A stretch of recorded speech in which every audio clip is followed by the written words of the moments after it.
everyone. Welcome back to the channel where we bring the most iconic action stories to life. Today we are diving into a true movie story. Mulan is a 1998 American animated musical coming-of-age, free, action-adventure film based on the Chinese legend of Hua Mulan and produced by Walt Disney Feature Animation.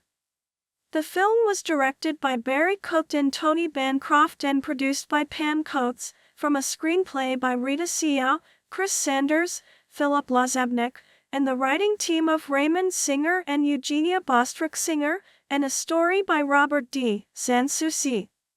Ming-Na Wen, Eddie Murphy, Miguel Ferrer, and B.D. Wong star in the English version as Mulan, Mushu, Shan Yu, and Captain Li Shan, respectively, while Jackie Chan provided the voice of Li Shan for the Chinese dubs of the film. The film's plot takes place in China during an unspecified imperial dynasty, where Fa Mulan, daughter of aged warrior Fa Zhou, impersonates a man to take her father's place during a general conscription to counter a Han invasion. Mulan was the first of 3 features produced primarily at the Disney Animation Studio at Disney MGM Studios, now Disney's Hollywood Studios, in Bay Lake, Florida. Development for the film began in 1994, when a number of artistic supervisors were sent to China to receive artistic and cultural inspiration. Mulan premiered at the Hollywood Bowl in Los Angeles on June 5, 1998, and was released in the United States on June 19. The film received positive reviews from critics and the public, who praised the animation, plot, characters, particularly the title character, and musical score. It was a commercial success, grossing over $304 million worldwide against a production budget of $90 million.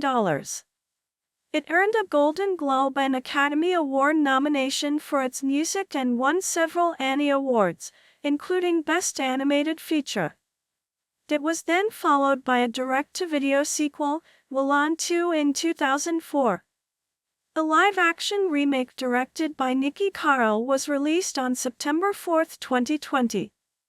Plot: the Huns invade China by breaching the Great Wall. The emperor orders a general mobilization, with conscription notices requiring 1 man from each family to join the imperial army. Fa Mulan, an adventurous young woman, hopes to bring honor to her family.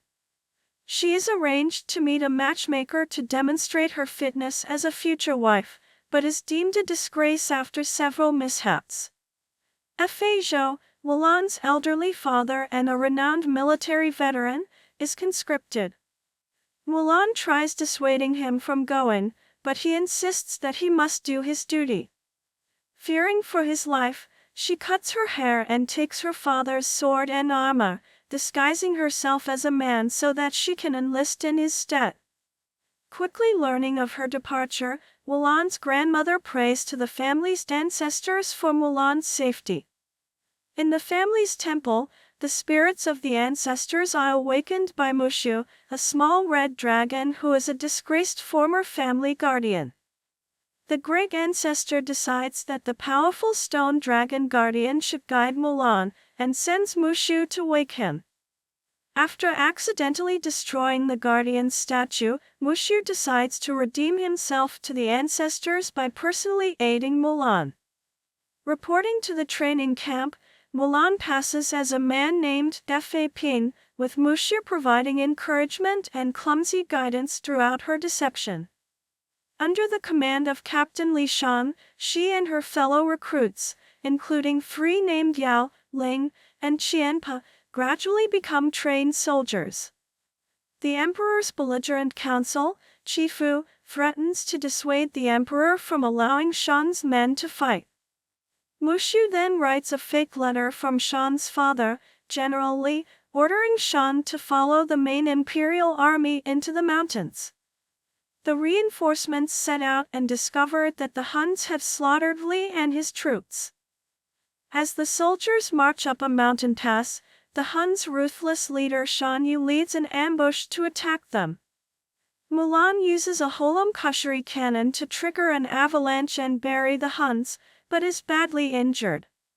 Shan and the soldiers discover Mulan's true gender while her wound is bandaged. Instead of executing Mulan as the law requires, Shan spares her life and expels her from the army before departing for the imperial city to report the Huns' defeat. Mulan, however, later discovers Shan Yu and several of his warriors have survived. Mulan travels to the city to warn Shan just as the Huns seize the palace and take the emperor hostage. In the ensuing fight, Shan Yu's men are quickly defeated and Mulan lures Shan Yu onto the roof, and ultimately pins him down with his own sword. Guided by Mulan, Mushu uses a giant skyrocket to propel Shan Yu into a fireworks launching tower, killing him. The emperor and the city's assembled inhabitants praise Mulan for having saved them, and they bow to her in honor. She accepts the emperor's crest and Shan Yu's sword as gifts but declines his offer to join the royal council. Mulan returns home and presents these gifts to her father, but he ignores them, happy to have her back.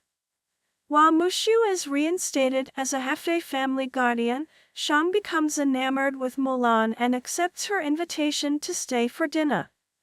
Cast: Top row, L. R. Ming-Na Wen, Eddie Murphy. Bottom row, L. R. BD1, Miguel Ferrer. Main article: List of Disney's Mulan characters. Ming-Na Wen as Mulan, singing voice provided by Lea Salonga. Eddie Murphy as Mushu. BD1 as Captain Li Shan, singing voice provided by Donny Osmond. Miguel Ferrer as Shan Yu, the Han chieftain. Harvey Fierstein as Yao. Dede Watanabe as Ling, singing voice provided by Matthew Wilder. Jerry Tonda as Chienpa. James Hung as Chifu, an imperial mandarin.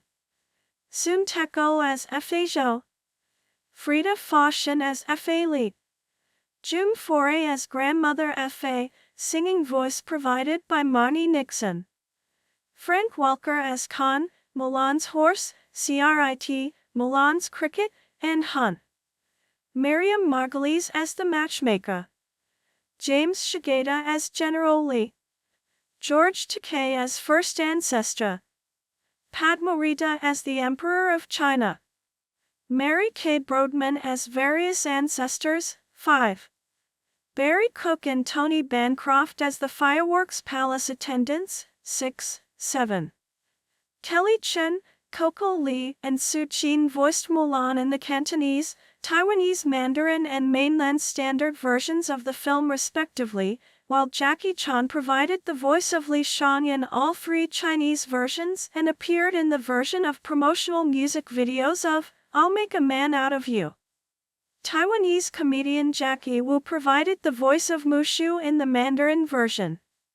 In 1989, Walt Disney Feature Animation Florida had opened with 40 to 50 employees, 8, with its original purpose to produce cartoon shorts and featurettes, 9, however, by late 1993, following several animation duties on Beauty and the Beast, Aladdin, and The Lion King, Disney executives were convinced to allow the Feature Animation Florida studios to produce their first independent film, 10. Around that same time, Disney Feature Animation developed an interest in Asian-themed legends, beginning with the optioning of several books by children's book author Robert D. Sanssouci, who had a consulting relationship with Disney executive Jay Dyer. 11. Also around that time, a short straight-to-video film titled China Doll about an oppressed and miserable Chinese girl who is whisked away by a British Prince Charming to happiness in the West was in development.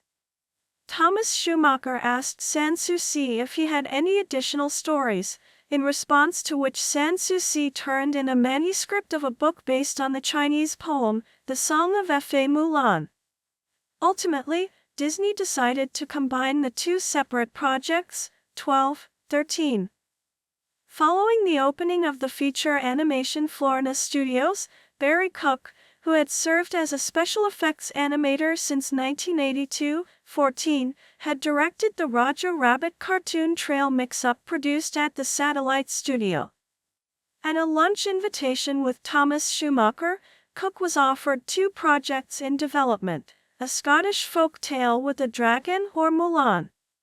Knowledgeable about the existence of dragons in Chinese mythology, Cook suggested adding a dragon to Mulan, in which a week later, Schumacher urged Cook to drop the Scottish project and accept Mulan as his next project. 7. Following this, Cook was immediately assigned as the initial director of the project. 15.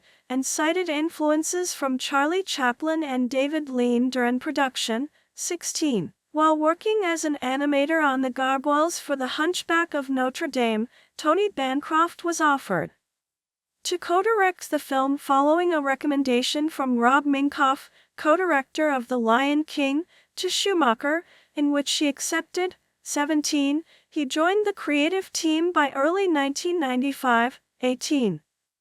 The crew toured various parts of China for inspiration.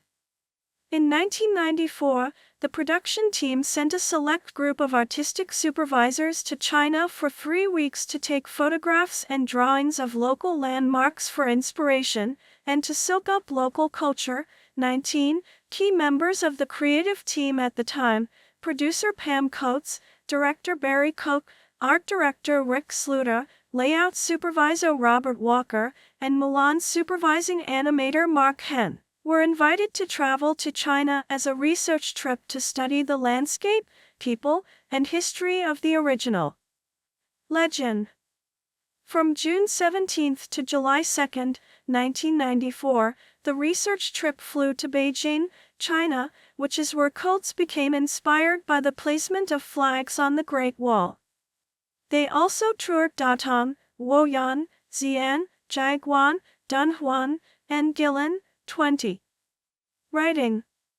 In its earliest stages, the story was originally conceived as a Tootsie-inspired romantic comedy film where Mulan, who was a misfit tomboy who loves her father, is betrothed to Shan, whom she has not met. On her betrothal day, her father Fei Zhou carves her destiny on a stone tablet in the family temple, which she shatters in anger, running away to forge her own destiny. 21. In November 1993, Chris Sanders, who had just finished storyboard work on The Lion King, was hoping to work on The Hunchback of Notre Dame until Schumacher appointed him to work on Mulan instead. 22. Acting as head of story, Sanders grew frustrated with the romantic comedy aspect of the story and urged producer Pam Coates to be more faithful to the original legend by having Mulan leave home because of the love for her father. 23. This convinced the filmmakers to decide to change Mulan's character in order to make her more appealing and selfless. 24. Sequence 6, in which Mulan takes her father's conscription order, cuts her long hair, and dons her father's armor, served as a pivotal moment in the evolution of Mulan's character. Director Barry Koch explained that the sequence initially started as a song storyboard by Barry Johnson and redrawn by character designer Chun-Yi Chan. Following the story changes to have Mulan leave to save her father, the song was dropped. Storyboard artist and co-head of story Dean Debawal was tasked to revise the sequence, and decided to board the sequence with minimal dialogue. 25. Assisted with an existing musical selection from another film score courtesy of Sanders, the sequence reel was screened for Peter Schneider and Thomas Schumacher, both of whom were impressed. Debawal stated, Sequence 6 was the first sequence that got put into production, and it helped to establish act-silent approach. 26. Additionally, General Lee was not originally going to be related to Shan at all, but by changing the story, the filmmakers were able to mirror the stories of both Shan's and Mulan's love for their fathers. 27. As a Christian, Bancroft declined to explore Buddhism within the film. 28. Better source needed. Because there was no dragon in the original legend, Mulan did not have animal companions, It was Roy Disney who suggested the character of Mushu. 16. Veteran story artist Joe Grant created the cricket character, CRIT, though animator Barry Temple admitted the directors didn't want him in the movie, the story department didn't want him in the movie. The only people who truly wanted him in the movie were Michael Eisner and Joe Grant, and myself, because I was assigned the character. I would sit in meetings and they'd say, "Well, where's the cricket during all this?" Somebody else would say, "Oh, to hell with the cricket." They felt CRIT was a character who wasn't necessary to tell the story, which is true. 29. Throughout development on the film, Grant would slip sketches of CRIT under the director's door. 30. Casting. Before production began, the production team sought out Chinese, Japanese, Filipino, or Korean vocal talents. 31. Tia Carrere was an early candidate to voice the title character. 32. However, Lea Salonga, who had been the singing voice of Princess Jasmine in Aladdin, was initially cast to provide both Mulan's speaking and singing voices, but the directors did not find her attempt at a deeper speaking voice when Mulan impersonated Ping convincing, so Ming-Na Wen was brought in to speak the role. Salonga returned to provide the singing voice. 33. Wen herself landed the role after the filmmakers listened to her narration at the beginning of the Joy Luck Plug. Coates reflected on her decision, stating, "When we heard Ming-Na doing that voiceover, we knew we had our Mulan. She has a very likable and lovely voice, and those are the qualities we were looking for." 34. For the role of Mushu, Disney was aiming for top Hollywood talent in the vein of Robin Williams' performance as the genie in Aladdin. 34. The filmmakers initially approached Joe Pesci and Richard Dreyfuss until Michael Eisner considered Eddie Murphy. 35. After accepting the role, Murphy initially balked when he was asked to record at the Disney Studios, but then asked to record the voice in his basement at his Bubble Hill mansion in Englewood, New Jersey. 36. For the speaking voice of Captain Li Shang, B.D. Wong was hired. 37. Although his singing voice, for the song, "I'll Make a Man Out of You," was performed by Donny Osmond, who had previously auditioned to be the speaking voice of the title character in Hercules. 38. Osmond's casting originated from a suggestion from the casting director. 38. And throughout recording, Osmond studied Wong's dialogue tapes and aimed to match his inflections and personality. 39. Osmond commented that his sons decided that he had finally made it in show business when he was in a Disney film. 40. Likewise for the role of grandmother F.A., June Foray provided the speaking voice, and Marnie Nixon supplied the singing voice. 41. Mimi Chan was chosen by Mark Hen as the model and martial arts video reference for Mulan. Character drawing sessions and live-action video reference shooting was done over the course of 3 years. 42. Chan's cousin, George Key, was chosen to play the part of Captain Sean Lee. Together, they choreographed fight sequences for the film's song, "I'll Make a Man Out of You," and the film's end finale. 43. Animation and design. The animation crew was inspired by ancient Chinese art for the aesthetics of the movie. To achieve a harmonious visual look, producer-designer Hans Backer and art director Rick Sluter, along with layout supervisor Robert Walker and background supervisor Robert Stanton, collaborated to establish a proper chronological location for the film in Chinese history. Since there was no general consensus on the time of Mulan's existence, they based the visual design on the Ming and Qin dynasties. 44. An important element of Backer's design was to turn the art style closer to Chinese painting, with watercolor and simpler design, as opposed to the details of The Lion King and The Hunchback of Notre Dame. 45. Backer further studied more than 35 film directors ranging from the silent-era German Expressionism, British and American epics of the 1950s and 60s, and the spaghetti westerns for inspiration for composition, lighting, and staging that would establish settings that enhanced the characters. 46. Additional inspiration was found in the earlier Disney animated films such as Bambi, Pinocchio, and Dumbo to establish a sense of staging. 47. In October 1997, the Walt Disney Company announced a major expansion of its Florida animation operations, constructing a 200,000 square foot, 4-story animation building and the addition of 400 animators to the workforce. 48. To create 2,000 Hun soldiers during the Hun's attack sequence, the production team developed crowd simulation software called Attila.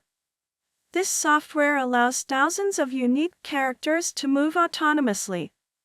A variant of the program called Dynasty was used in the final battle sequence to create a crowd of 3,000 in the Forbidden City. Pixar's photorealistic Open API RenderMan was used to render the crowd. Another software developed for this movie was Full Plane, which was used to add depth to flat two-dimensional painting. Although developed late in production progress, Full Plane was used in 5 shots, including the dramatic sequence which features the Great Wall of China, and the final battle sequence when Mulan runs to the Forbidden City. During the scene in which the citizens of China are bowing to Mulan, the crowd is a panoramic film of real people bowing. It was edited into the animated foreground of the scene. 49. Music. Main article, Mulan, 1998 soundtrack. The songs featured in the film were written by composer Matthew Wilder and lyricist David Zippel. Stephen Schwartz was originally commissioned to write the songs for the film. 50. Following the research trip to China in June 1994, Schwartz was contacted by former Disney Studio chairman Jeffrey Katzenberg to compose songs for The Prince of Egypt, which he agreed. Peter Schneider, then president of Walt Disney Feature Animation, threatened to have Schwartz's name removed from any publicity materials for Pocahontas and The Hunchback of Notre Dame. Michael Eisner phoned Schwartz and urged him to back out of his commitment to DreamWorks, but he refused and left the project. 51. After Schwartz's departure, his 3 songs, Written in Stone, Destiny, and China Doll, were dropped amid story and character changes by 1995. 52. 53. Shortly after, Disney music executive Chris Montan heard Matthew Wilder's demo for a stage musical adaptation of Anne Rice's Cry to Heaven, and selected Wilder to replace Schwartz. 52. In July 1997, David Zippel joined to write the lyrics. 54. The film featured 5 songs composed by Wilder and Zippel, with a 6th originally planned for Mushu, but dropped following Eddie Murphy's involvement with the character. 55. Although Danny Elfman and Thomas Newman were considered to score the film, English composer Rachel Portman was selected as the film composer.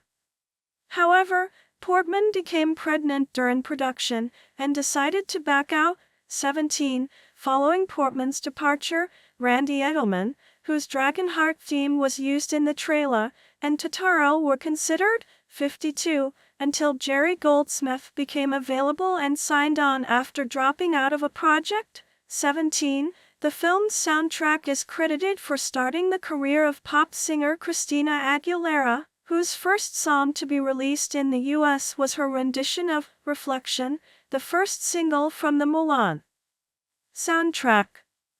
The song, and Aguilera's vocals, were so well received that it landed her a recording contract with RCA Records. 56. In 1999, she would go on to release her self-titled debut album, on which Reflection was also included. The pop version of Reflection has a Polish version, Lustral, performed by Edita Gornia, and 2 Spanish versions, For Spain, performed by Malo, and Hispanic America, performed by Lucero. Other international versions include a Brazilian-Portuguese version by Sandy and Junior Yamajim, a Korean version performed by Lena Park, and a Mandarin version by Coco Lee. The music featured during the haircut scene, titled Mulan's Decision, is different in the soundtrack album. The soundtrack album uses an orchestrated score while the movie uses heavy synthesizer music. The synthesizer version is available on the limited edition CD. 57. Salonga, who often sings movie music in her concerts, has done a Disney medley which climaxes with an expanded version of Reflection, not the same as those in Aguilera's version.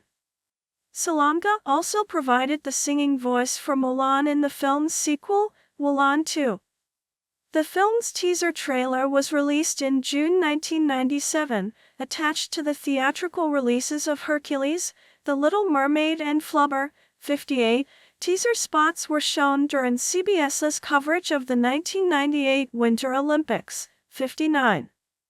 Because of the disappointing box office performances of The Hunchback of Notre Dame and Hercules, Disney restricted its marketing campaign for Mulan, spending $30 million on promotional advertisements compared to more than $60 million for Hercules the year before. 60. Rather than holding a lavish media event premiere like those of the past few years, such as premiering Pocahontas in Central Park and bringing the Main Street Electrical Parade to Fifth Avenue for Hercules, Disney opted to premiere the film on June 5, 1998, at the Hollywood Bowl, complete with Chinese lanterns and fortune cookies. 60. 61. 2 days before the general release, McDonald's launched its promotional campaign by including one of 8 toys free with the purchase of a Happy Meal. 62. The promotion also included Szechuan sauce for its Chicken McNuggets, which would be referenced in a 2017 episode of the Adult Swim series Rick and Morty and subsequently brought back by McDonald's as a promotional item. Related to that show. 63. In collaboration with Disney, Hyperion Books published The Art of Mulan, authored by Jeff Kurtti, which chronicled the production of the film. In addition, with its publication, Hyperion Books also issued a collector's, folding, accordion book of the ancient poem that inspired the film. 64. On August 18, 1998, around 3,700 backpacks and 1,800 pieces of luggage were recalled back to their manufacturer, Pyramid Accessories Incorporated, when it was discovered they contain lead-based paint. 65. Home media. The film was first released on VHS on February 2, 1999, as part of the Walt Disney Masterpiece Collection lineup. Mulan was released on DVD on November 9, 1999, as a Walt Disney limited issue for a limited 60-day time period before going into moratoria. 66. On February 1, 2000, it was re-released on VHS and DVD as part of the Walt Disney Gold Classic Collection lineup. 67. The VHS and DVD were accompanied by 2 music videos of Reflection and True to Your Heart, while the DVD additionally contained the theatrical trailer and character artwork. 68. The Gold Collection release was returned into the Disney Vault on January 31, 2002. 69. On October 26, 2004, Walt Disney Home Entertainment re-released a restored print of Mulan on VHS and as a 2-disc special edition DVD. In March 2013, Walt Disney Studios Home Entertainment released Mulan and Mulan 2 on Blu-ray and DVD to coincide with the film's 15th anniversary. In September 2017, Mulan became available to Netflix users through their streaming service. 72. In November 2019, Mulan became available for streaming on Disney+. A year later, Mulan was released on 4K Blu-ray. Mulan grossed $22.8 million in its opening weekend, ranking second behind The X-Files. 74. It went on to gross $120 million in the United States and Canada combined, and $304 million worldwide, making it the second highest grossing family film of the year. Behind a Bug's Life, and the 7th highest grossing film of the year overall. 75. While Mulan domestically outgrossed the two Disney animated films which had preceded it, The Hunchback of Notre Dame and Hercules, its box office returns failed to match those of the Disney films from the first half of the Renaissance, such as Beauty and the Beast, Aladdin, and The Lion King. 76. Internationally, its highest-grossing releases included those in the United Kingdom, $14.6 million, and France, $10.2 million. 77. Critical reception. Upon release, Mulan received mostly positive reviews from film critics, 78, 79, 80, who praised it for exploring themes such as strength, feminism, 81, and gender roles, 82. The review aggregator website Rotten Tomatoes gave the film an approval rating of 92%, based on 142 reviews, with an average rating of July 9, 10. The site's consensus reads, exploring themes of family duty and honor, Mulan breaks new ground as a Disney film, while still bringing vibrant animation and sprightly characters to the screen. 83. In a 2009 countdown, Rotten Tomatoes ranked it 17th out of the 50 canonical animated Disney features. 84. On Metacritic, the film has a score of 72 out of 100, based on 24 critics, indicating generally favorable reviews. 85. Audiences polled by CinemaScore gave the film a rare A+ grade. 86. Roger Ebert, reviewing for the Chicago Sun-Times, gave Mulan 3.5 stars out of 4 in his written review. He said that Mulan is an impressive achievement, with a story and treatment ranking with Beauty and the Beast and the Lion King. 87. Likewise, James Berardinelli of ReelViews awarded the film 3.5 stars out of 4, praising the lead character, its theme of war, and the animation. He concluded that adults will appreciate the depth of characterization while kids will love Mulan's sidekick, a colorful dragon named Mushu. Everyone will be entertained by the fast-moving plot and rich animation. 88. Todd McCarthy of Variety called the film a female empowerment story par excellence, as well as a G-rated picture that may have strong appeal for many adults. McCarthy further praised the voice cast and background design, but overall felt the film goes about halfway towards setting new boundaries for Disney's and the industry's animated features, but doesn't go far enough. 89. Owen Glaberman of Entertainment Weekly graded the film a B+ writing, vividly animated, with a bursting palette that evokes both the wintry grandeur and decorative splendor of ancient China. Mulan is artful and satisfying in a slightly remote way. 90. Gene Siskel of the Chicago Tribune described the film as a bit disappointment when compared with the studio's other recent films about a female hero searching for independence. He was further critical of Mulan's characterization in comparison to Ariel and Belle, and claims that design of the film does not take advantage of the inspiration provided by classic Chinese artists, and the songs are not memorable. 91. Similarly, Janet Maslin of the New York Times criticized the lack of detail in the background art and described it as the most inert and formulaic of recent Disney animated films. 92. Reviewing the film for the Los Angeles Times, Kenneth Turan wrote, Mulan has its accomplishments, but unlike the best of Disney's output, it comes off as more manufactured than magical. While he praised the title character, he highlighted that the, by now standard hit patter, prepare for jokes about cross-dressing, is so tepid that not even 5 credited writers can revive it, and the songs by Matthew Wilder and David Sipple, with Lea Salonga and Donny Osmond singing for the leads, lack the spark that Sipple's lyrics brought to the underappreciated Hercules. 93. Ed Gonzalez of Slant Magazine criticized the film as soulless in its portrayal of East Asian society. 94. This movie was also the subject of comment from feminist critics.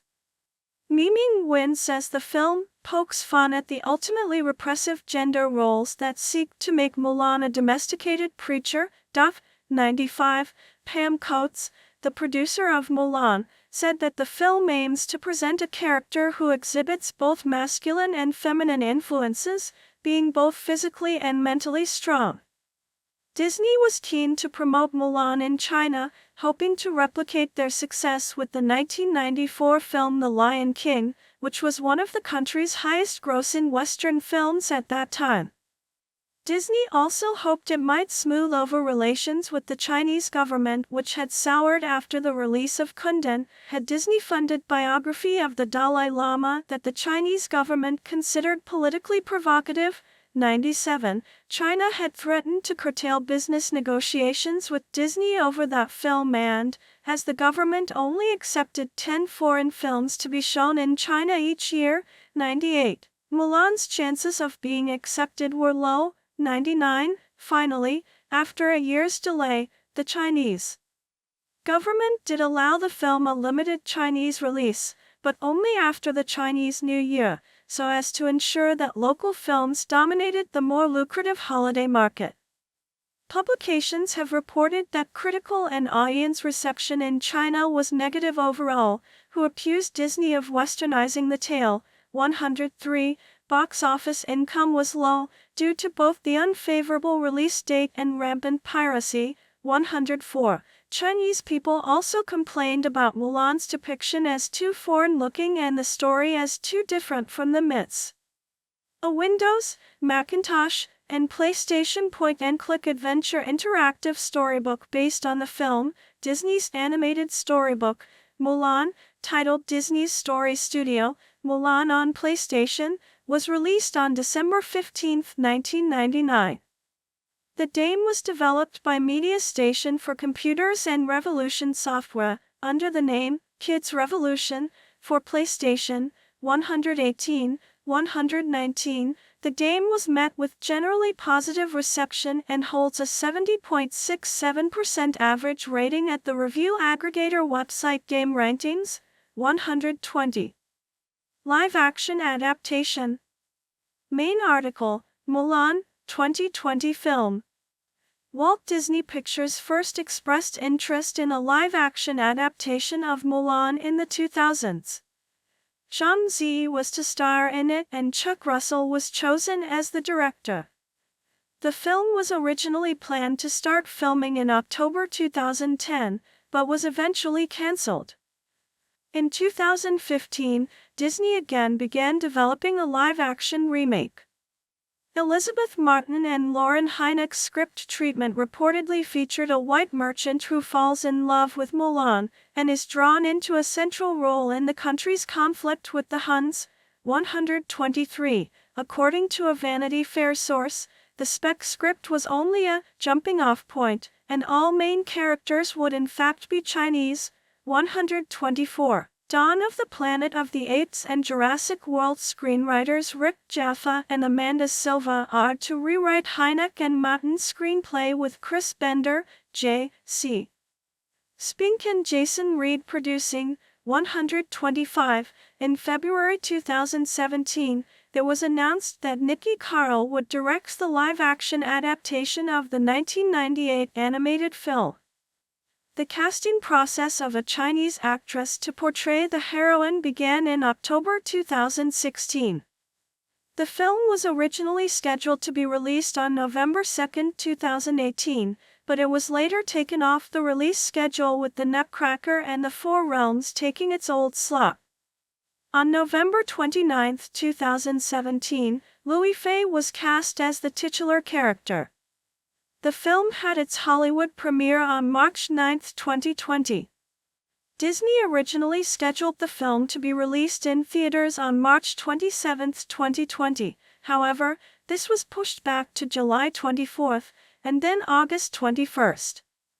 The film's theatrical release was cancelled in the United States and would instead have its premiere for a premium fee on Disney Plus on September 4, 2020, but was still released theatrically in countries where theaters have reopened, such as China, as well as in other countries that do not have Disney+.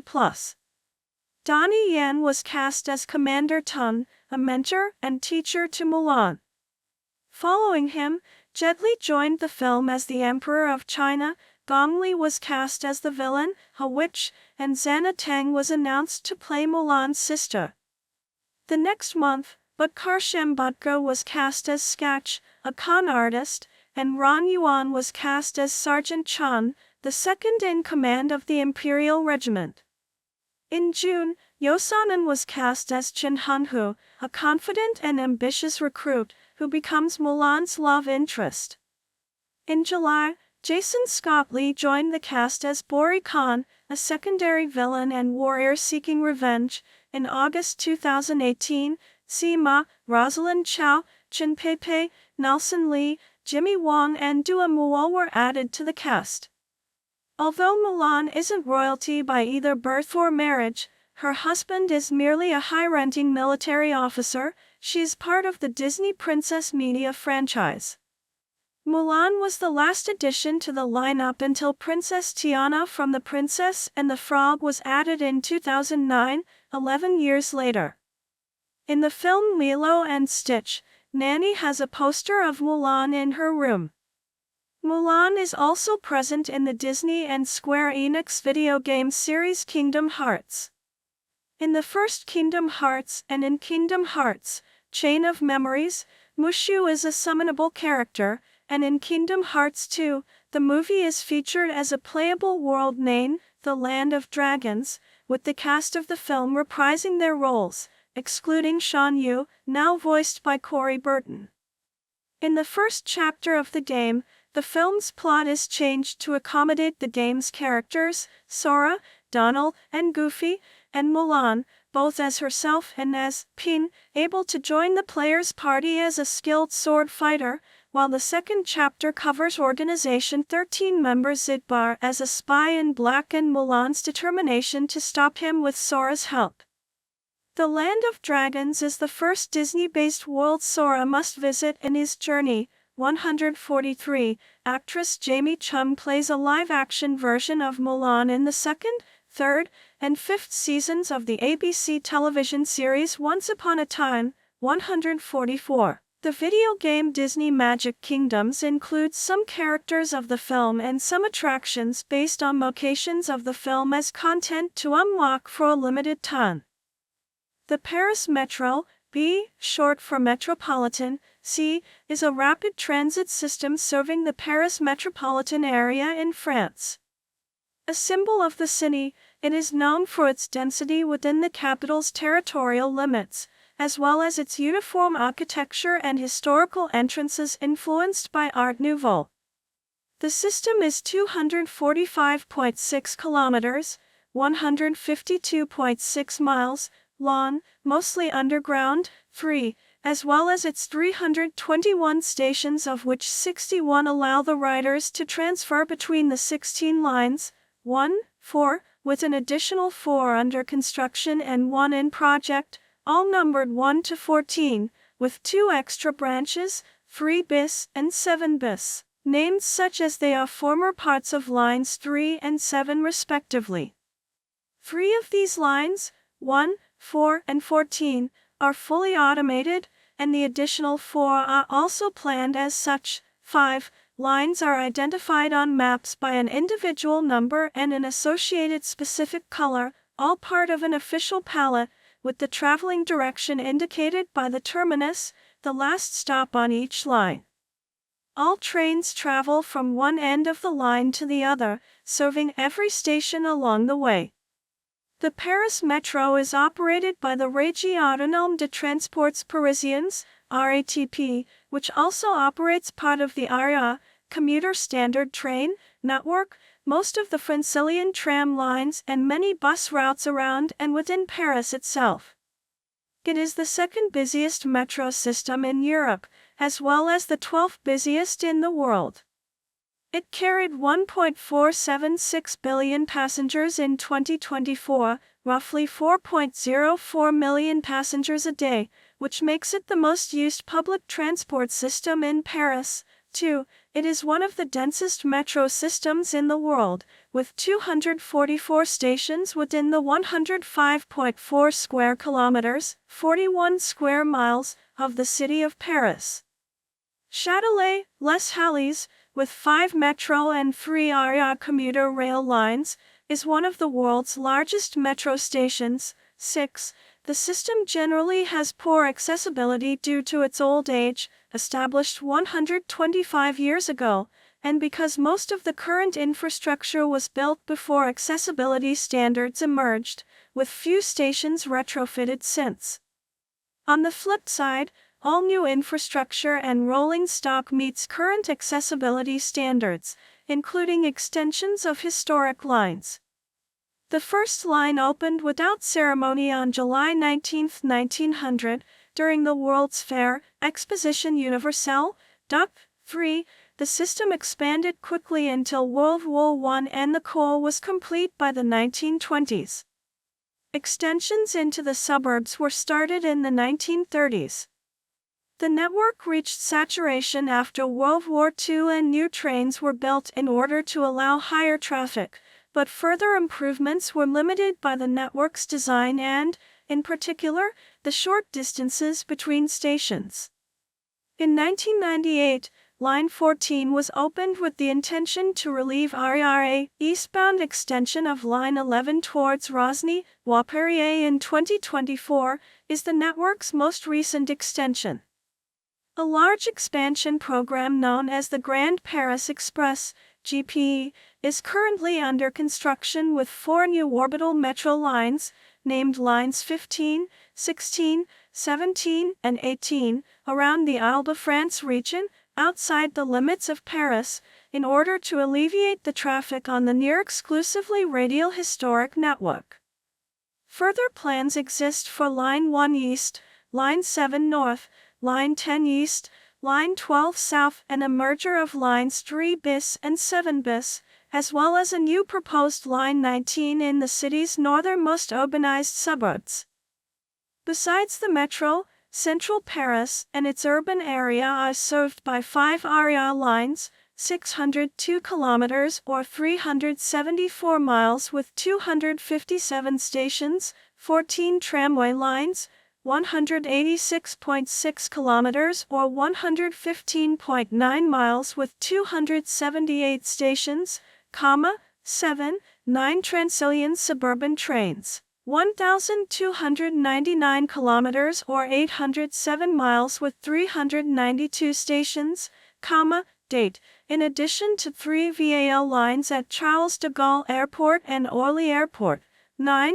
This makes Paris one of the cities in the world best served by public transportation. Despite the network's uniform architecture, several of its stations stand out at the hand of their unique design. 10. The metro itself has become an icon in popular culture, being frequently featured in cinema and mentioned in music. 11. 12. In 2021, the RATP started offering an umbrella lending service at several metro and RR stations, highlighting the metro's own rabbit mascot, which advises children on staying away from the closing doors. 13. By 1845, Paris and the railway companies were already thinking about an urban railway system to link inner districts of the city. The railway companies and the French government wanted to extend mainline railways into a new underground network, whereas the Parisians favored a new and independent network and feared national takeover of any system it built. 17. The disagreement lasted from 1856 to 1890. Meanwhile, the population became denser and traffic congestion grew massively. The deadlock put pressure on the authorities and gave the city the green light. Prior to 1845, the urban transport network consisted primarily of a large number of omnibus lines, consolidated by the French government into a regulated system with fixed and unconflicting routes and schedules. 18. The first concrete proposal for an urban rail system in Paris was put forward by civil engineer Florence de Carriza. This plan called for a surface cable car system. 19. In 1855, civil engineers Edouard Brain and Eugene Flachet proposed an underground freight urban railway due to the high rate of accidents on surface rail lines. 19. On November 19, 1871, the General Council of the Seine commissioned a team of 40 engineers to plan an urban rail network. 20. This team proposed a network with a pattern of routes resembling a cross enclosed in a circle, with axial routes following large boulevards. On May 11, 1872, the council endorsed the plan, but the French government turned down the plan. 20. After this point, a serious debate occurred over whether the new system should consist of elevated lines or of mostly underground lines. This debate involved numerous parties in France, including Victor Hugo, Guy de Maupassant, and the Eiffel Society of Gustave Eiffel, and continued until 1892. 21. Eventually, the underground auction emerged as the preferred solution because of the high cost of buying land for rights-of-way in central Paris required for elevated lines, estimated at 70,000 francs per meter of line for a 20 meters, 65 feet 7 inches, wide railway. 22. The last remaining hurdle was the city's concern about national interference in its urban rail system. The city commissioned renowned engineer Jean-Baptiste Broglie, who designed Paris's postal network of pneumatic tubes, to design and plan its rail system in the early 1890s. 22. Broglie recommended a special track gauge of 1,300 millimeters, 4 feet 3 plus 3/16 in, versus the standard gauge of 1,435 millimeters or 4 feet 8 plus a half in, to protect the system from national takeover, which inflamed the issue substantially. 23. The issue was finally settled when the Minister of Public Works begrudgingly recognized the city's right to build a local system on November 22, 1895, and by the city's secret designing of the trains and tunnels to be too narrow for mainline trains, while adopting standard gauge as a compromise with the state. 23. Fulgence Bienvenue Project. Construction of Chevaleret Station, 1903. Line 2 at Jouer Station. On April 20, 1896, Paris adopted the Fulgence Bienvenue Project, which was to serve only the city proper of Paris.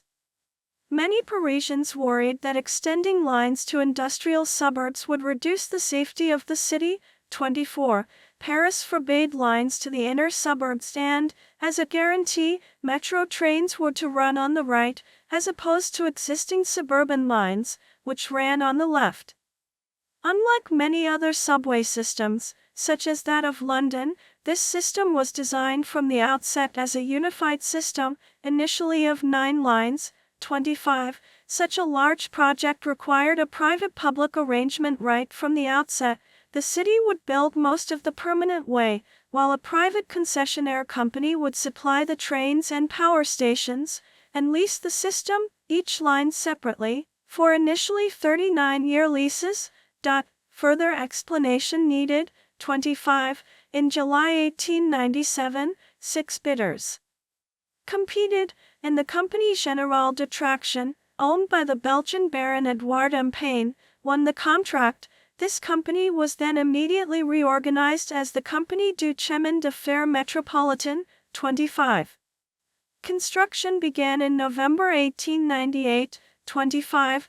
The first line, Port-Maillot, Port de Vincennes, was inaugurated on July 19, 1900 during the Paris World's Fair. Entrances to stations were designed in Art Nouveau style by Hector Guimard.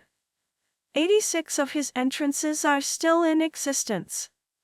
Bienvenue's project consisted of 10 lines, which correspond to current lines 1 to 9. Construction was so intense that by 1920, despite a few changes from schedule, most lines had been completed. The shield method of construction was rejected in favor of the cut-and-cover method in order to speed up work. 26.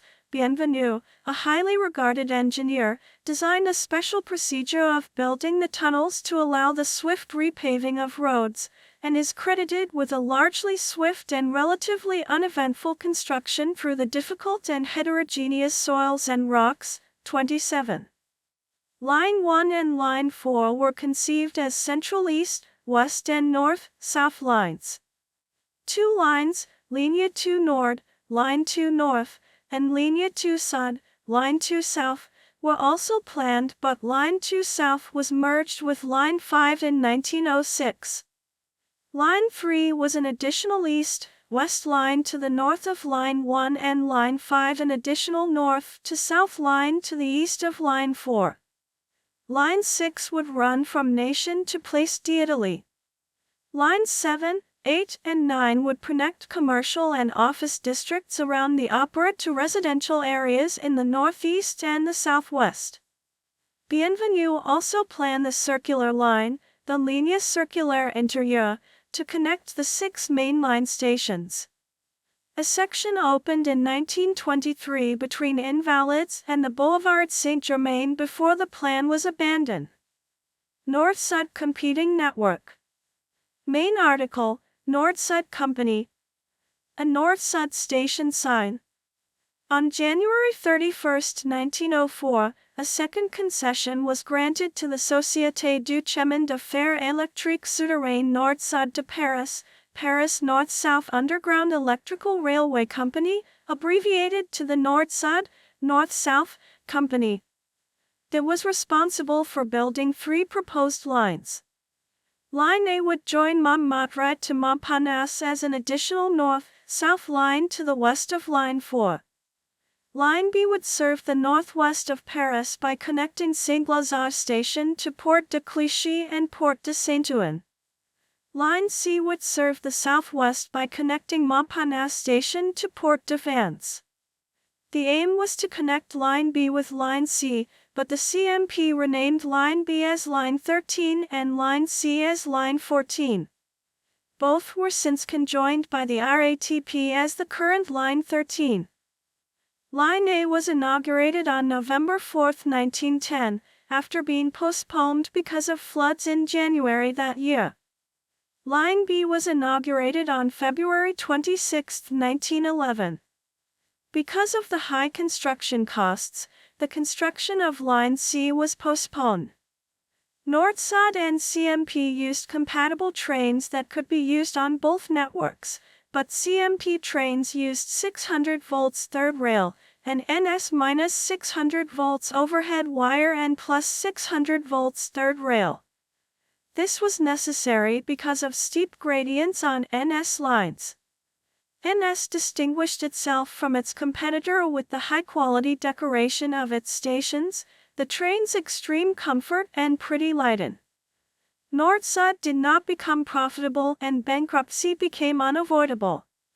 By the end of 1930, the CMP bought Nord-Sud. Line A became Line 12 and Line B Line 13. Line C was built and renamed Line 14, then was reorganized in 1937 alongside Lines 8 and 10. This former Line 14 is now the southern part of Line 13. The last Nord-Sud train set was decommissioned on 15 May 1972, 28. 1930 to 1950, first inner suburbs are reached. Paris Metro Network in 1939. Bienvenue's project was nearly completed during the 1920s. Paris plans 3 new lines and extensions of most lines to the inner suburbs, despite the reluctance of Parisians. Bienvenue's inner circular line having been abandoned, the already built portion between Duroc and Odeon for the creation of a new east-west line that became Line 10, extended west to Porte de Saint-Cloud and the inner suburbs of Boulogne. The Line C planned by Nord-Sud between Montparnasse Station and Porte de Vannes was built as Line 14, different from present Line 14. It extended north and encompassing the already built portion between Invalides and Dura, initially planned as part of the inner circular. The saturated Belleville funicular tramway would be replaced by a new line, Line 11, extended to Châtelet. Lines 10, 11, and 14 were thus the three new lines envisaged under this plan. Most lines would eventually end up extended to the inner suburbs. The first to leave the city proper was Line 9, extended in 1934 to Boulogne-Billancourt, followed by Lines 12 South and 1 East in 1934. World War II forced authorities to abandon projects such as the extension of Lines 4 and 12 to the northern suburbs. By 1949, 8 lines had been extended: Line 1 to Neuilly-sur-Seine, Line 3 to Levallois-Perret, Line 5 to Pantin, Line 7 to Ivry-sur-Seine, Line 8 to Charenton, Line 9 to Boulogne-Billancourt, Line 11 to Les Lillas, and Line 12 to Issy-les-Moulineaux. World War II had a massive impact on the metro. Services were limited and many stations closed. The risk of bombing meant the service between Place d'Italie and Étoile was transferred from Line 5 to Line 6, so that most of the elevated portions of the metro would be on Line 6. Clarification needed. As a result, Lines 2 and 6 now form a circle. Most stations were too shallow to be used as bomb shelters. The French resistance used the tunnels to conduct swift assaults throughout Paris. 29. It took a long time to recover after liberation in 1944. Many stations, such as Liège, had not reopened by the 1960s, while some others, such as Champ-de-Mars and Saint-Martin, never reopened. Citation needed. On March 23, 1948, the CMP, the Underground, and the STCRP, bus and tramways, merged to form the RATP, still running the metro and most of Paris's public transportation services today. 1960 to 1990, development of the RER. The Viaduct d'Austerlitz, crossing the Seine, is used by Line 5. The network grew saturated during the 1950s. Outdated technology limited the number of trains, which led the RATP to stop extending lines and concentrate on modernization. The MP51 prototype was built, tested in both rubber-tired metro and basic automatic driving on the Voie Navette. The first replacements of the older Sprague trains began with experimental articulated trains and then with mainstream rubber-tired metro MP55 and MP59, some of the latter having only retired in 2025. Citation needed. Thanks to newer trains and better signaling, trains ran more frequently. The population boomed from 1950 to 1980. Car ownership became more common and suburbs grew further from the center of Paris.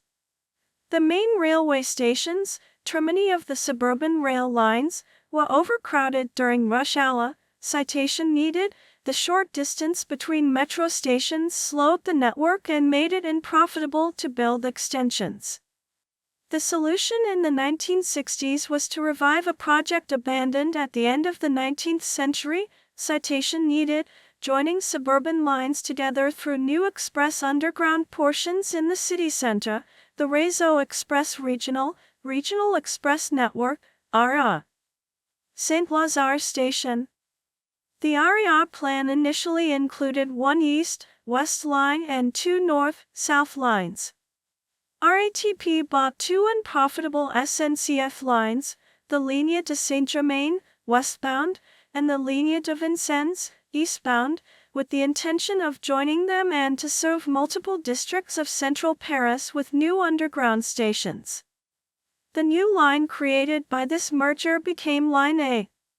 The Ligne de Sceaux, which served the southern suburbs and was bought by the CMP in the 1930s, would be extended north to merge with a line of the SNCF and reach the new Charles de Gaulle Airport in Roissy.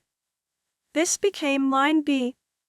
These new lines were inaugurated in 1977 and their wild success outperformed the most optimistic forecasts, so much so that RER Line A is the most used urban rail line in Europe with nearly 300 million journeys a year. Citation needed. Because of the enormous cost of these 2 lines, The third planned line was abandoned and the authorities decided that later developments of the IRA network would be more cheaply developed by the SNCF, alongside its continued management of other suburban lines. However, the RR developed by the SNCF would never match the success of the RAC's two RER lines. In 1979, the SNCF developed Line C by joining the suburban lines of the Gare d'Austerlitz and Gare d'Orsay, the latter being converted into a museum dedicated to Impressionist paintings. During the 1980s, it developed Line D, which was the second line planned by the initial RR schedule, but serving Châtelet instead of Republic to reduce costs. A huge metro RR hub was created at Châtelet, Les Halles, becoming one of the world's largest underground stations, 30. The same project of the 1960s also decided to merge subway lines 13 and 14 to create a quick connection between Saint-Lazare and Montparnasse as a new north-south line. Distances between stations on the lengthened Line 13 differ from that on other lines in order to make it more express, and hence to extend it farther in the suburbs. The new Line 13 was inaugurated on November 9, 1976. 1990 to 2010, EOL and Media. Franklin D. Roosevelt Station on Line 1, refurbished in the late 2000s. In October 1998, the current-day Line 14 was inaugurated on its central trunk, from Saint-Lazare to Bibliothèque François Mitterrand stations. It was the first fully new metro line in 63 years. Known during its conception as Meteor, Metro Est-Ouest Rapide, it was the first of the now three fully automatic lines within the network, along with Lines 1 and 4. It was also the first line of the Parisian network to feature platform screen doors on every station on opening day to prevent suicides and accidents. It was conceived with suburban extension in mind, similar to the Line 13 extensions built during the 1970s. As a result, most of the stations are at least a kilometer apart. Like the RER lines designed by the RATP, nearly all stations offer connections with multiple metro lines. Lines 13 and 7 are the only two on the network to be split in branches. Hoping to get rid of those saturated branches and thus improve the network's efficiency, citation needed, RATP had initially planned to attribute to Line 14 one branch of each line, most probably the Asnières, Jettevilliers, and Village of branches, then extend them both further into the suburbs. This project was abandoned due to the cost of modernizing the allotted branches. In 1999, the RER Line E was inaugurated. Known during its conception as the EOL, Est-Ouest Liaison Express, it is the fifth RER line. Originally terminating at Haussmann, Saint-Lazare Station, it was extended west in early 2025 towards Nanterre, through the La Défense Business District, with an extension west through Steeling, the Mantes-La Jolie branch of Transilien Line J, in mind and on papers. 2010 and beyond, automation. Pointe du Lac Station, opened in 2011. Between 2007 and November 2011, Line 1 was converted to driverless operation. The line was operated with a combination of driver-operated trains and driverless trains until the last driverless MP05 train joined in February 2013. The same conversion for Line 4 was completed on January 13, 2022, with the last non-automatic train removed from that line to Line 6 on December 17, 2023, with plans to automate Line 13. Line 14 was automated from day 1, 33, as will the upcoming Lines 15 to 18 part of the Grand Paris Express. June 14, 2023, 5 trains on Line 4 were shut down. An operational incident on one train is believed to be the cause. Passengers opened the doors and walked along the rails to the nearest station. The evacuation of the blocked trains ended at 9:30 p.m. This incident sparked numerous reactions on social networks, particularly Twitter, where several stranded users expressed their dissatisfaction due to the lack of rapid intervention by the RATP agents and the temperature approaching 35 degrees Celsius. Traffic resumed around 10:15 p.m., very disrupted. The RATP announced the opening of an internal investigation. Since the metro was built to comprehensively serve the city inside its walls, the stations are very close, 548 meters, 1,798 feet, apart on average, from 424 meters, 1,391 feet, on historical line 439, to 1,158 meters, 3,799 feet, on the modern line 14, meaning Paris is densely networked with stations. 40. The surrounding suburbs are served by later line extensions, forcing all metro traffic from one suburb to another to pass through the city. The circular line 15, now under construction, will enable non-radio journeys through Paris. The slow average speed effectively prohibits service to the greater Paris area. The number of cars of each train varies line by line. The shortest are lines 3 bis and 7 bis with 3-car trains. Line 11 ran with 4 until the summer 2024 when 4-car MP59 trains, the oldest type in service at the time, were gradually replaced by new 5-car MP14 trains. Lines 1 and 4 run 6-car trains. Line 14 runs 8-car trains. All other lines run with 5. 2 lines, 7 and 13, have branches at the end, and line 10 has a one-way loop. Trains serve every station on each line except when these are closed for renovations.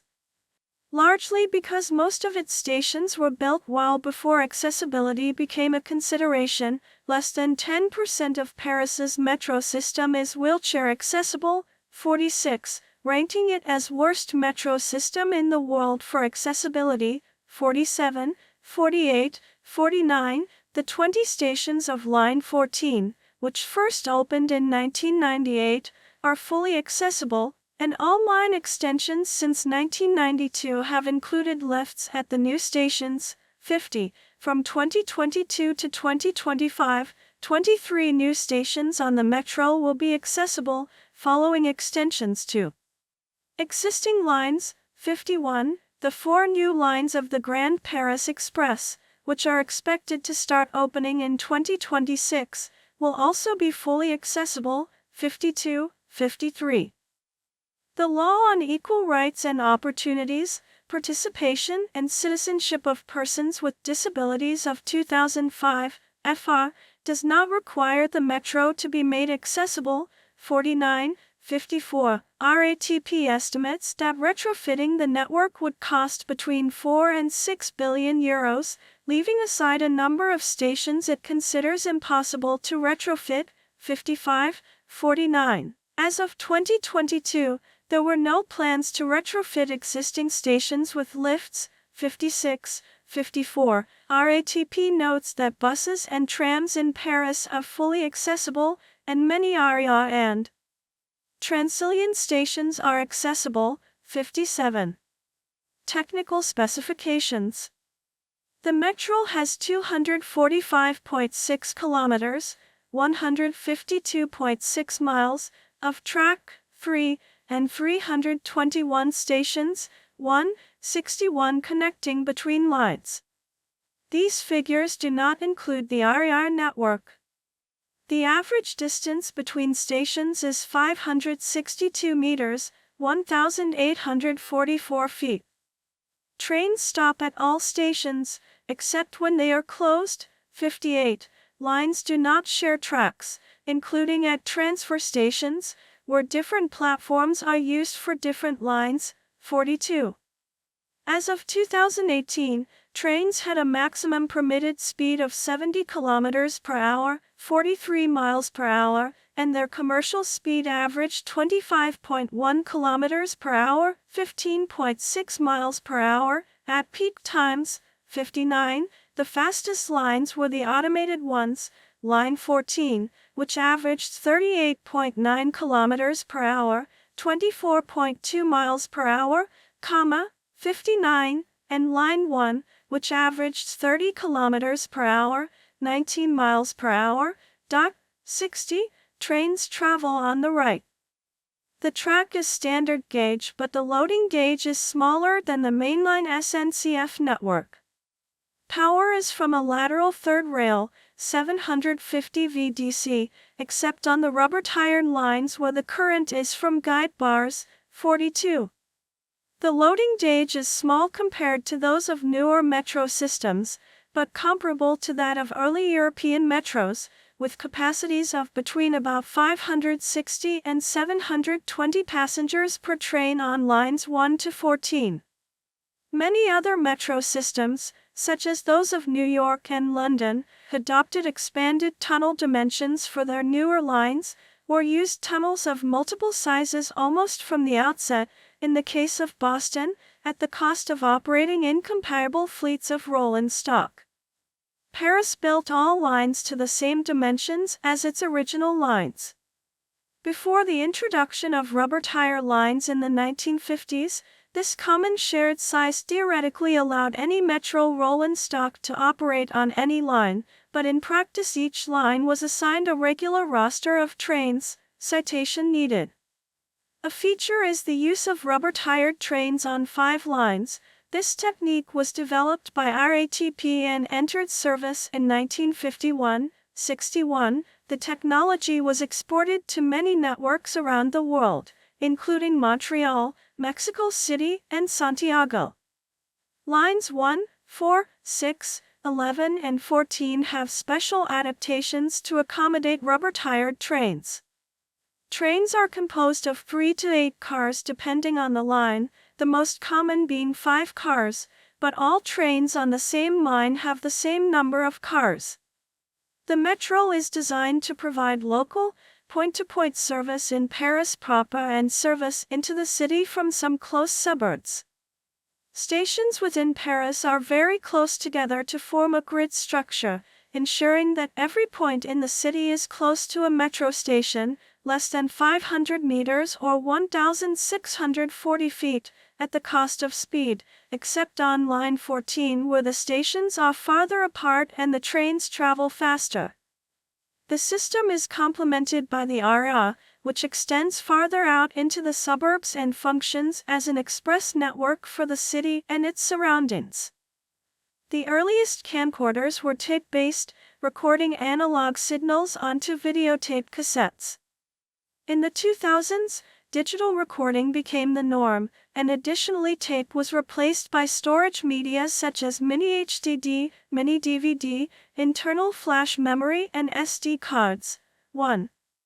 More recent devices capable of recording video are camera phones and digital cameras primarily intended for still pictures, whereas dedicated camcorders are often equipped with more functions and interfaces than more common cameras, such as an internal optical zoom lens that is able to operate silently with no throttled speed, whereas cameras with protracting zoom lenses commonly throttle operation speed during video recording to minimize acoustic disturbance. Additionally, dedicated units are able to operate solely on external power with no battery inserted. The Oxford English Dictionary records the first instance of the English word camcorder in The Economist in 1982. 2. According to Stuart Wolpin, the word was coined by American electronics journalist David Lackenbrook in 1982 as a blend of camera and recorder. 3. However, Garland Hampton Cannon and Nicholas W. Warren instead suggest that the word is derived from the Japanese kamakoda, using the English words camera and tape recorder, coined by Sony for export purposes in March 1982. 4. Sony Betamovie BMC 110, BMC 100p in PAL markets, is the first consumer camcorder. Released in 1983 for the Betamax format. It has no playback functionality and is only capable of recording. Video cameras originally designed for television broadcast were large and heavy, mounted on special pedestals and wired to remote recorders in separate rooms. As technology improved, out-of-studio video recording was possible with compact video cameras and portable video recorders. A detachable recording unit could be carried to a shooting location. Although the camera itself was compact, the need for a separate recorder made on-location shooting a two-person job. 6. Specialized videocassette recorders were introduced by JVC, VHS, and Sony, U-Matic, with Betamax, releasing a model for mobile work. Portable recorders meant that recorded video footage could be aired on the early evening news, since it was no longer necessary to develop film. In 1983, Sony released the first camcorder, the Betacam system, for professional use. 7. A key component was a single camera recorder unit, eliminating a cable between the camera and recorder and increasing the camera operator's freedom. The Betacam used the same cassette format, 0.5 inches or 1.3 centimeters tape, as the Betamax, but with a different, incomparable recording format. It became standard equipment for broadcast news. 7. Sony released the first consumer camcorder in 1983, the Betamovie BMC 100P. 7. It used a Betamax cassette and rested on the operator's shoulder, due to a design not permitting a single-handed grip. That year, JVC released the first VHS-C camcorder. 6. Kodak announced a new camcorder format in 1984, the 8mm video format. 8. Sony introduced its compact 8mm Video 8 format in 1985. That year, Panasonic, RCA, and Hitachi began producing camcorders using a full-size VHS cassette with a 3-hour capacity. These shoulder-mount camcorders were used by videophiles, industrial videographers, and college TV studios. Full-size Super VHS, SVHS, camcorders were released in 1987, providing an inexpensive way to collect news segments or other videographies. Sony upgraded Video 8, releasing the Hi 8 in competition with SVHS. Digital technology emerged with the 1986 Sony D1, a device which recorded uncompressed data and required a large amount of bandwidth for its time. In 1992, Ampex introduced DCT, the first digital video format with data compression using the discrete cosine transform algorithm present in most commercial digital video formats. In 1995, Sony, JVC, Panasonic, and other video camera manufacturers launched DV, which became a de facto standard for home video production, independent filmmaking, and citizen journalism. That year, Ikegami introduced EditCam, the first tapeless video recording system. Camcorders using standard DVD media like this, or more commonly mini-DVD, were marketed in the 2000s. Camcorders using DVD media were popular at the turn of the 21st century due to the convenience of being able to drop a disc into the family DVD player. However, DVD capability, due to the limitations of the format, is largely limited to consumer-level equipment targeted at people who are not likely to spend any great amount of effort video editing their video footage. Hitachi released the world's first DVD-RAM camcorder in 2000, using the more compact 8cm mini-DVD. 9. High Definition, HD. The Sony HDVS system, launched in 1984, allowed 1080i recording in the late 1990s. Sony later released a HD version of Betacam called HDCAM in 1997. Panasonic launched DEC Pro HD in 2000, expanding the DV codec to support high definition, HD. The format was intended for professional camcorders, and used full-size DVC-PRO cassettes. In 2003, Sony, JVC, Canon, and Sharp introduced HDV as the first affordable HD video format due to its use of inexpensive mini-DV cassettes. Tapeless. Sony introduced the XDCAM tapeless video format in 2003, introducing the professional disc, PFD. Panasonic followed in 2004 with its P2 solid-state memory cards as a recording medium for DVC-PRO HD video. In 2006, Panasonic and Sony introduced AVC HD as an inexpensive, tapeless, high-definition video format. AVC HD camcorders are produced by Sony, Panasonic, Canon, JVC, and Hitachi. About this time, some consumer-grade camcorders with hard disk and or memory card recording used MOD and TOD file formats, accessible by USB from a PC. 3D. In 2010, after the success of James Cameron's 2009 3D film Avatar, full 1080p HD 3D camcorders entered the market. With the proliferation of file-based digital formats, the relationship between recording media and recording format has declined. Video can be recorded onto different media. With tapeless formats, recording media are storage for digital files. TV quality camcorder in a room. Professional-grade digital camcorder.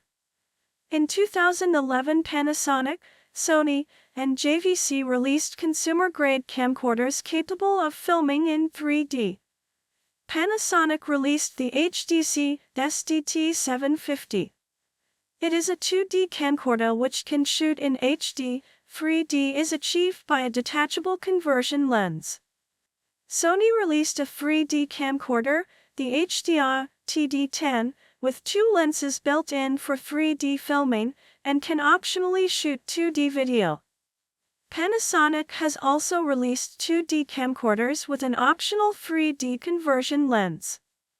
The HDC SD90, HDC SD900, HDC TM900, and HDC HS900 are sold as 3D-ready 2D camcorders, with optional 3D capability at a later date. JVC also released a twin-lens camcorder in 2011, JVC Eve Rio GS TD110. 4K Ultra HD.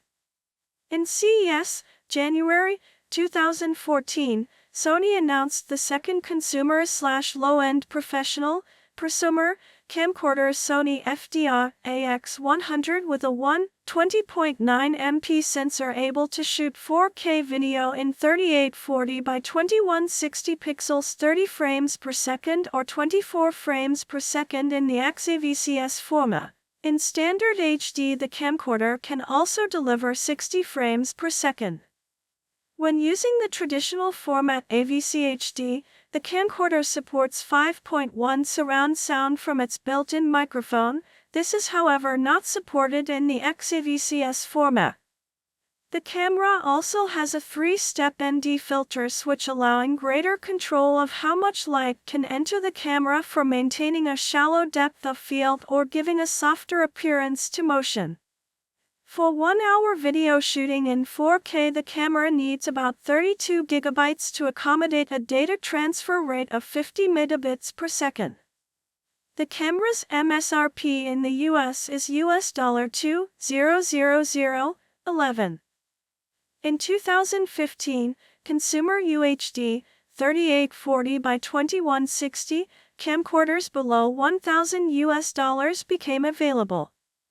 Sony released the FDR-AX33, and Panasonic released the HC WX970K and the HC VX870, citation needed.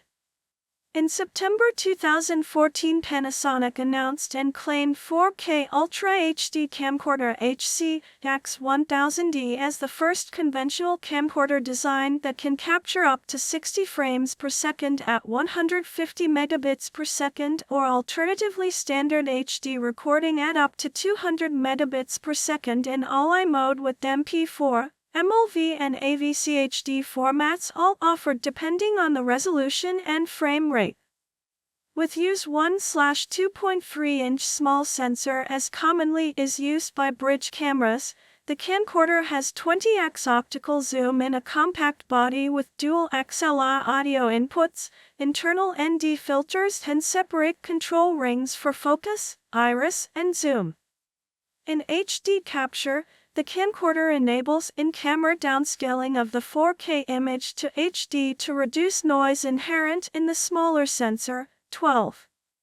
As of January 2017, the only major manufacturer to announce new consumer camcorders at CES, Consumer Electronics Show, in Las Vegas was Canon with its entry-level HD models.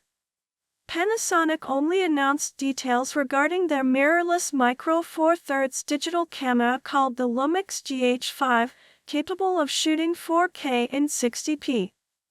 This is the first time in decades that Panasonic and Sony have not announced new traditional camcorders at CES, and instead carried over 2016's models, such as Sony's FDR AX53. This is due to there being far less demand in the market for traditional camcorders as more and more consumers prefer to record video with their 4K-capable smartphones, DSLRs, and action cameras from GoPro, Xiaomi, Sony, Nikon, and many others. Sony Professional 4K XCam Camcorder. Components. Camcorders have three major components: lens, imager, and recorder. The lens gathers light, focusing it on the imager. The imager, usually a CCD or CMOS sensor, earlier models used Vidicon tubes, converts incident light into an electrical signal. The recorder converts the electrical signal to video, encoding it in a storable form. The lens and imager comprise the camera section. Lens. The lens is the first component of the light path. Camcorder optics generally have one or more of the following controls. Aperture, or iris, regulates exposure and controls depth of field. Zoom controls focal length and angle of view. Shutter speed regulates exposure to maintain desired motion portrayal. Gain amplifies signal strength in low light conditions. Neutral density filter regulates exposure intensity. In consumer units, these adjustments are often automatically controlled by the camcorder, but can be adjusted manually if desired. Professional-grade units offer user control of all major optical functions. Imager. The imager, often a CCD, or a photodiode array which may be an active pixel sensor, converts light into an electrical signal. The camera lens projects an image onto the imager's surface, exposing the photosensitive array to light. This light exposure is converted into an electrical charge. At the end of the timed exposure, the imager converts the accumulated charge into a continuous analog voltage at the imager's output terminals. After the conversion is complete, the photosites reset to start the exposure of the next video frame. In many cases, the photosites, per pixel, are actually reset globally by charging to a fixed voltage and discharged towards zero individually proportionally to the accumulated light, because it is simpler to manufacture the sensor that way. Most camcorders use a single imaging sensor with integrated color filters, per pixel, to enable red, green, and blue to be sensed, each on their own set of pixels. The individual pixel filters present a significant manufacturing challenge. However, some camcorders, even consumer-grade devices such as the JVC GZ HD3, introduced around 2007, are triple-sensor cameras, usually CCD but could be CMOS. In this case, the exact alignment of the three sensors so that the red, green, and blue components of the video output are correctly aligned is the manufacturing challenge. Recorder. The recorder writes the video signal onto a recording medium, such as magnetic videotape. Since the record function involves many signal processing steps, some distortion and noise historically appeared on the stored video. Playback of the stored signal did not have the exact characteristics and detail as a live video feed. All camcorders have a recorder controlling section, allowing the user to switch the recorder into playback mode for reviewing recorded footage, and an image control section controlling exposure, focus, and color balance. The image recorded need not be limited to what appeared in the viewfinder. For documenting events, as in law enforcement, the field of view overlays the time and date of the recording along the top and bottom of the image. The police car or constable badge number to which the recorder was given, the car's speed at the time of recording, compass direction, and geographical coordinates may also be seen. Functionality. Dedicated camcorders are usually equipped with optical image stabilization, optical zoom, stereo microphone, and touch screen.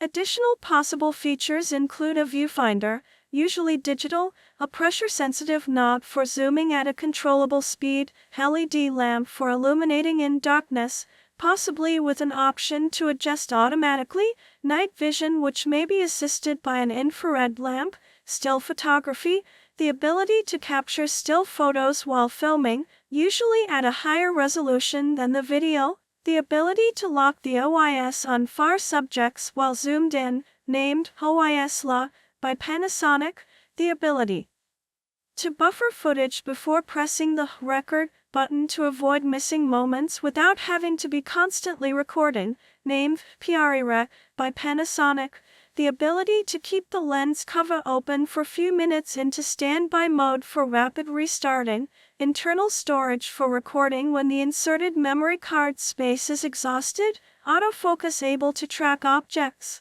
and optional visual effects during video recording and playback. 13, P37, 14, 15. Metadata such as date, time, and technical parameters may be stored in a separate subtitle track. The former allows measuring the exact and undistorted recording time of scenes even if intermittently paused, and the latter may encompass aperture, frames exposure duration, exposure value, and force sensitivity. 16.